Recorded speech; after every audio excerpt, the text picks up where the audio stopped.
Good morning. I would like to thank the Adult HEMA Division and our participants for attending this morning session.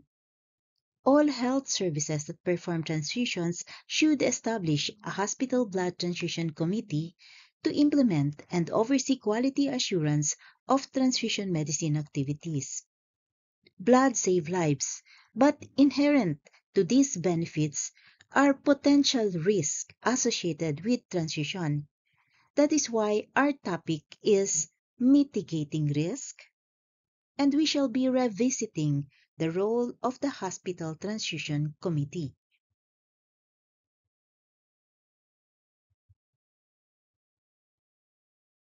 Let us start with the Code of Ethics in Transfusion Medicine.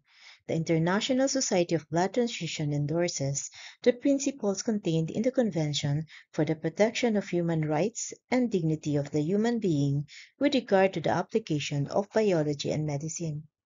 It is likewise recommended and consistent with what we affirm as the importance of the principle of volunteer, non-remunerated donation as the basis for the establishment and development of blood services.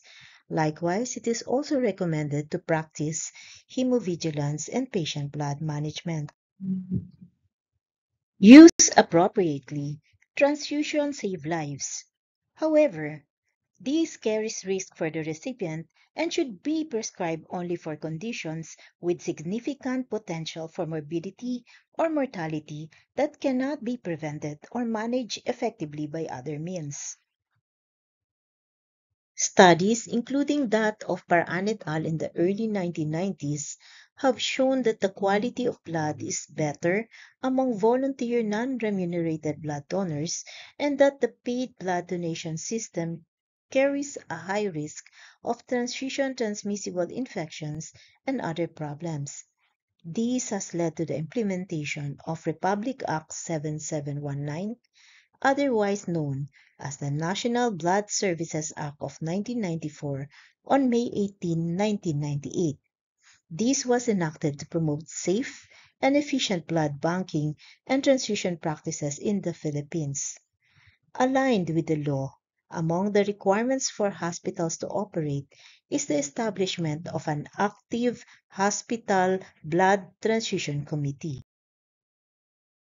The Blood Management Committee, also known as the Transfusion Committees, play a crucial role in the implementation of national guidelines on the clinical use of blood at the regional, local, or hospital level. The committee is responsible for ensuring safe transfusion practice and the implementation of patient blood management and hemovigilance initiatives. So, what is the role of the Hospital Blood Transfusion Committee? The key responsibility of hospital transfusion committees is to bring together a multidisciplinary group of professionals who share the interests of PBM and hemovigilance or transfusion risk management. The primary role is to provide active forum for communication to those involved in clinical and laboratory-based PBM and transfusion activities to provide solutions, feedback, and education in relation to identified problems, ensuring alignment with the national standards. What is the composition of the Hospital Transfusion Committee? Who are the members? The members of the committee may be multidisciplinary, and these may include key stakeholders involved in the transfusion process, and they may include members who are external to the hospital setting. The typical membership may include, but are not limited to, the executive management, those involved in quality and clinical risk management, so representatives of major providers, the users of blood and blood products like Department of Surgery, Medicine, Pediatrics, of course, orthopedics, obstetrics and gynecology, anesthesia, emergency ICU team. So this also includes the medical oncologists and hematologists. So we may also have representative from consumer or the patients. Others that may be relevant include your IT, your pharmacists, bioethicists, and even perfusionists. The transfusion laboratory and blood bank manager and senior scientists may also be part of this. So we also have education and training committees involved. What are the roles of the hospital transfusion committee members? The chair, ideally a healthcare professional who is regularly involved in supporting transfusion for patients, help engage different disciplines. The secretary or the administrative support has a vital role in records keeping and coordination. Transfusion practitioners. They often play a key role in facilitation of the committee and often lead on activities required following the meeting. On this question, the Hospital Transfusion Committee can be pivotal in ensuring appropriate blood utilization and that best practice standards are followed. So, where the primary goal for the transfusion committees are to improve patient safety, there is a number of roles they may have. So, the first step is to develop the robust SOPs, like incorporating your clinical practice guidelines, having blood utilization review guidelines, and policies for obtaining informed consent. In step 2, it's important to train all staff involved in transfusion to follow the established SOPs or standard operating procedures. The third step involves establishing a reliable system for performing annual competency and compliance assessments. The Hospital Transfusion Committee plays a major role in implementing PBM and hemovigilance. Let me just emphasize on the steps. Develop and regularly review policies, procedures, and guidelines covering PBM. These should be aligned with the national guidelines and standards. Monitor and review blood component wastage and develop strategies for its prevention. The adverse transfusion reaction oversight on the hemovigilance side, which actually involves monitoring, reporting, investigating transfusion adverse events, and the near miss events, and developing strategies for reduction and improvement. Ensuring PBM initiatives, and this includes the use of alternatives or minimization technique like the use of minimal blood sampling or intraoperative cell salvage. We also emphasize on applying the principles of the Choosing Wisely campaign. Other functions of the Hospital Transfusion Committee involves liaising and coordination for blood transfusion services to ensure adequate supply of blood components and undertake strategic planning exercises like for example during time of shortages, disaster impact or pandemics. And of course to disseminate transfusion related information like changes to national guidelines, audit results and examples of good practices. It is also part of the role of the Hospital Transfusion Committee to educate, train, and conduct research. The following are examples of policies on transfusion in the Philippines. These have been discussed in the Transfusion Committee prior to implementation. Consider alternatives, and autologous transfusion when appropriate. Transfuse only if with specific well-established indications and not based on triggers. We do not treat the numbers, we treat the patient. So the results of the parameters in the laboratory are correlated with the clinical parameters. Transfuse blood components rather than whole blood, and transfuse single unit PAC RBC with re-evaluation intervals. This is likewise being promoted by the Choosing Wisely campaigns. The use of your maximum surgical blood ordering schedule or type and screen in surgical procedures. Informed consent is mandatory.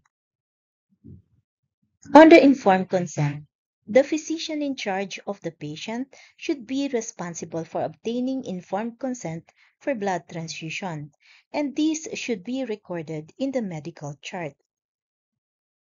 Informed consent for blood administration signify that the significant risk, benefits, and alternative to transfusion, including patients' right to refuse the transfusion, has been discussed.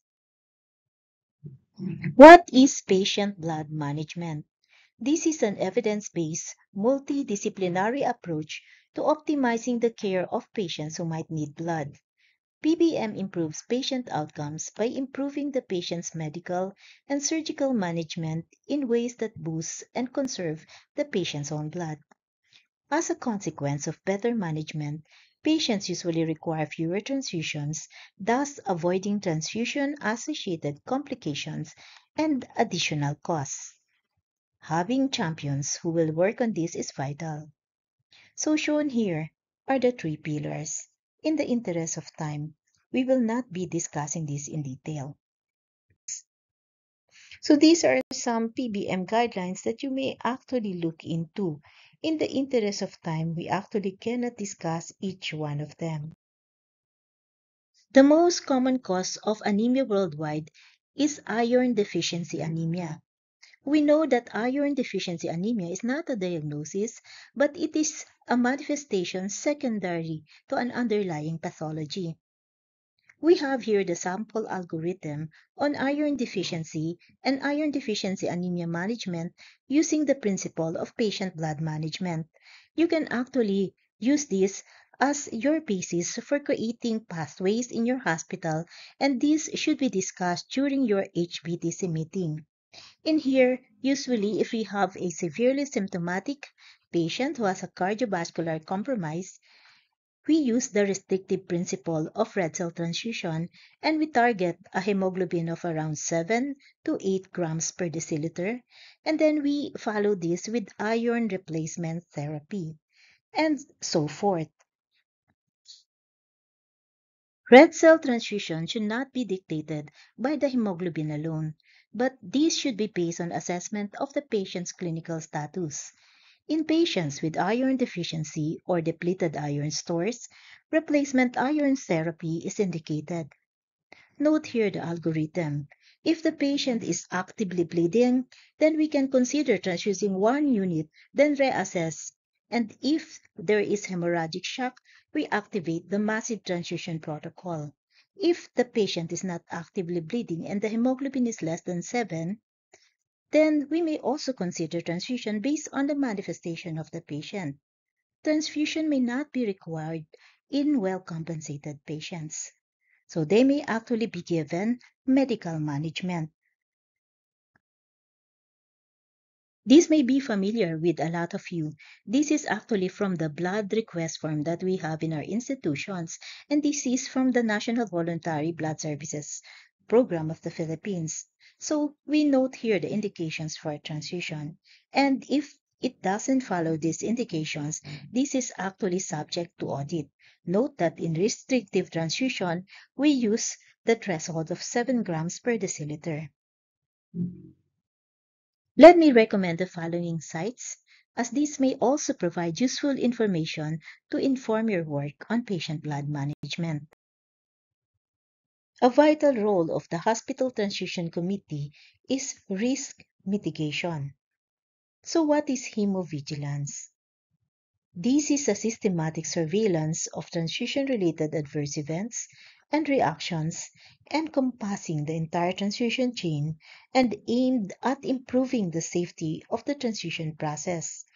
A hemovigilance system is an integral part of quality management in a blood system and is essential for the continual improvement of the quality and safety of blood products and to increase the safety, efficacy, and efficiency of blood transfusion. So this encompasses all activities of the blood transfusion chain, a vein-to-vein process from the blood donor to the transfused patient. This is a spectrum of the hemovigilance in clinical transfusion, from having your patient adverse event reaction reporting and standardized definitions as well as investigation and analysis and then implementation of changes to the transfusion practice, having recipient materials as well as looking into the evidences from the references and additional tools. The essence of patient hemovigilance is the recognition, management, and prevention of adverse transfusion reactions. It's important that staff performing transfusions are trained to promptly recognize transfusion reactions and to take immediate action to prevent progression of symptoms and to treat the patient. The ultimate challenge of hemovigilance is to identify risk in order to prevent reactions. The steps include adverse event reporting, adverse event investigation, analysis, and the use of the reporting system through the templates. Based from the Philippine CPG, each institution must have its own SOP on the management of adverse transfusion reaction. Likewise, the blood bank facility must have written procedures for identification, management, investigation, and reporting of suspected transfusion reactions. Shown here is the flow diagram for recognition, initial management, and subsequent management and investigations in situations of adverse transfusion reactions. The patient may manifest with the following signs and symptoms: fever, chills, rigors, tachycardia, collapse, urticaria, and other untoward reactions. The first step is to stop transfusion, and then we ask, are the symptoms and signs life-threatening? So you may actually use this for your policies and your flow algorithm in the hospital. And these should actually be discussed in your hospital blood transfusion committee meetings. Allow me to share with you the annual UK Serious Hazard of Transfusion report in 2023. This is actually the latest. So we have the cumulative data from the shot categories from 1996 to 2023. Still, febrile, allergic, and hypotensive reactions are the most common. But of increasing frequency are the so-called TACO and non-TACO complications, as well as your hemolytic transfusion reactions. The infectious disorders actually continue to decrease to almost nil. Let us have a short discussion of a case. A 69 male, 55 kilogram. The hemoglobin dropped to 76 grams per liter post-orthopedic surgery. Baseline hemoglobin was 120. The risks noted on this patient include post-transfusion with 1 unit whole blood and 2 unit packed RBC intraoperatively. The patient was noted to have positive fluid balance of 1.15 liter, and the initial chest X-ray showed cardiomegaly, and TACO checklist was not available. The patient was then transfused 3-unit red cell, and then the patient developed shortness of breath, bibasal crackles on chest auscultation, hypoxia, tachycardia, and hypertension. The repeat chest X-ray consistent with heart failure, fluid overload, and possible pneumonia.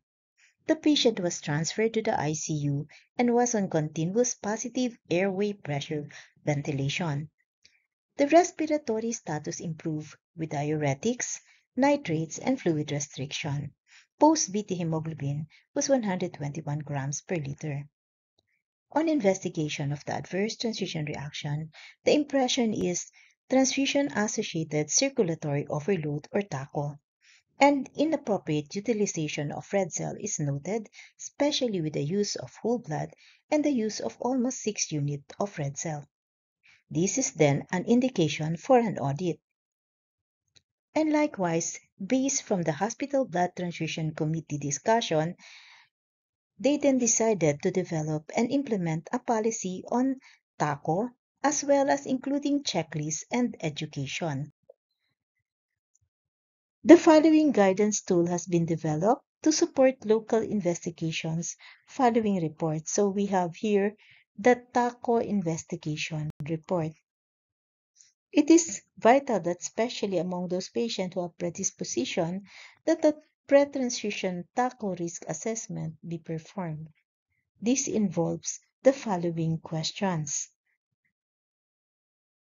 If risks are identified, we need to review the need for transfusion and ask, do the benefits outweigh the risk? Can the transfusion be safely deferred until the issue is investigated, treated, or resolved? So the following are mitigating actions that can be taken. So in this patient, it's important to take note of the body weight and the proper dosing of the red cells. So transfuse single unit and review the symptoms. We need to measure the fluid balance and address accordingly. Is there a need for diuresis or limitation of fluid and other measures? Prophylactic diuretic prescription, where appropriate, may actually be given. And it's important to closely monitor the patient. So this is actually an example of a monitoring as well as a reporting form, which we can use in our institutions. Allow me to just give you some overview of the different blood components available in our institutions. In our patients, so we have the packed red cells that's given, and this is approximately 200 to 340 ml. And remember, if this is a neonate, it's important to calculate the needed dose. So we also have your platelets, your plasma, as well as your apheresis plate. In preventing adverse transfusion reactions, these are some of the do's.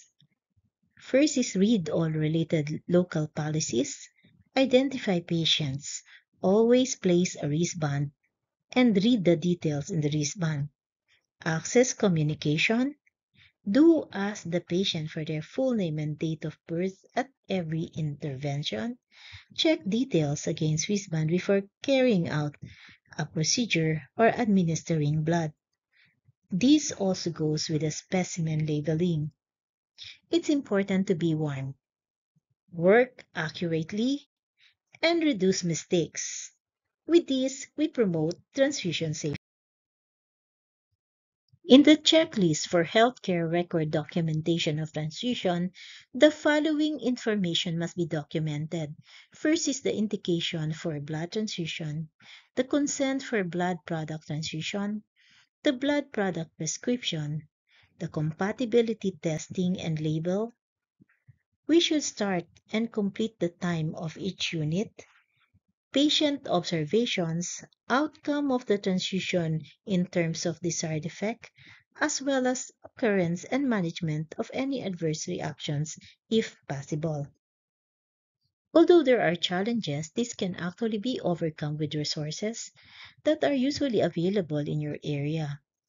In increasing attendance, it's important to have senior manager support, and this could be used to highlight the importance of the hospital transfusion committee work, also on secretarial support to find appropriate venues and times. Second is to develop key performance indicators. This is to ensure hospital and hospital transfusion committee meet requirements. So they report regularly in an easy and user-friendly manner. Third is resources and bespoke education. This is to support the new HTC chair and the other HTC members in the requirements of the role and improve understanding of blood transfusion. Fourth is the completion of audits to establish progress and the use of results as a momentum for improvement and comparative to benchmark against others. However, this should be noted that audits have their own challenges. And five, also link in with regional or associated hospital transfusion committees from other hospitals to share practice. So why do we need an active hospital blood transfusion committee? And this can be summarized by the 3 E's, your ethics, evidence, and economics. And this is mandated by law. Changing culture takes time. It involves commitment, collaboration, and constant engagement. Hospital transfusion committees need to remain flexible and continue to influence practice in clinical areas. As new evidence becomes available, they should advise clinicians on the best practice on how to improve patient outcomes through PBM, hemovigilance, and rational blood use. Below are some of the resources or materials which you can use for your practice. This will be the last slide. On the 14th of June every year, we celebrate the World Blood Donors Day. And this 2025, more than ever, is an excellent opportunity to thank blood donors across the world for their life-saving donations over the years and how their contributions has had a profound impact on lives all over the globe. This year's theme is Give Blood, Give Hope. Together, we save lives. Marami pong salamat sa ating mga blood donors at sa ating mga participants. Thank you for listening.